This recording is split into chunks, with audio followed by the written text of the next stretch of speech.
আমি দিতেই চাই না, মোটেও একদমই না, ইউজ করবোই না এটা।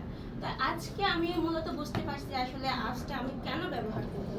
তারপর উন্নয়নশীল সাংবাদিকতা আসলে কি সেটা সম্পর্কে জেনেছি, ক্রাইম সাংবাদিকতা কি সেটা সম্পর্কে জেনেছি, এবং একটা সংবাদকে কিভাবে আকর্ষণীয় করে মানুষের কাছে পৌঁছে দিতে পারবো সেই সম্পর্কে আমি ধারণা নিয়েছি, যেটা হয়তো ছিল না, যেটা আমি আমিন স্যারের কাছ থেকে পেয়েছি।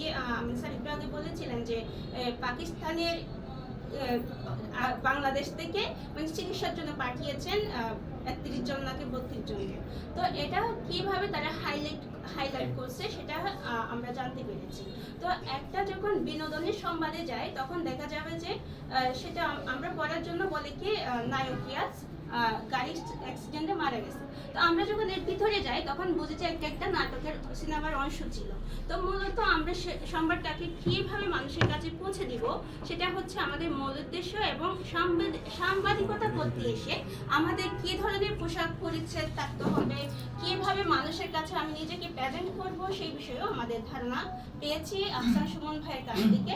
এবং উনি আমাদেরকে আরো বলেছেন কিভাবে লাইভ করতে হবে, ফিটিসি কিভাবে দিতে হবে, শর্ট কিভাবে করতে হবে, একটা স্ক্রিপ্ট লিখতে মূলত কি ধরনের ধারণা থাকতে হবে, সব ধরনের ধারণাগুলো বাইরে দিয়েছেন। ধন্যবাদ তাকে। সেই সাথে ধন্যবাদ জানাচ্ছি আমিন স্যারকে। উনি আমার স্যার, ওনার কাছ থেকে অনেক বিতর্ক শিখেছি। আমি খুবই বেশি বিতর্ক করতাম, আমি কাছে স্কুলে ছিলাম, স্যার কেজি স্কুলে ছিল। তো উনি আমার আইডল ছিল আগে থেকে। আমরা একটা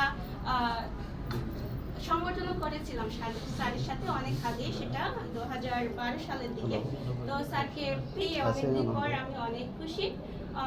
ধন্যবাদ সবাইকে এত সুন্দর আয়োজন করার জন্য, এবং সেই সাথে বলতে চাই পরবর্তীতে এই ধরনের আয়োজন আরো হলে আমি আশা করি সবাই সংবাদটাকে কিভাবে প্রচার করতে হবে এবং কিভাবে বস্তুনিষ্ঠ সংবাদ আমরা প্রচার করতে পারবো সেই বিষয়ে আমাদের মাথায় থাকবে, এবং ভুয়া নিউজ যেগুলো ছড়ানো হচ্ছে সেগুলো ছড়ানো হবে।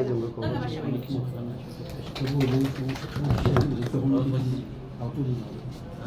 কিছু হবে কিছু বলবে তাহলে ঠিক আছে।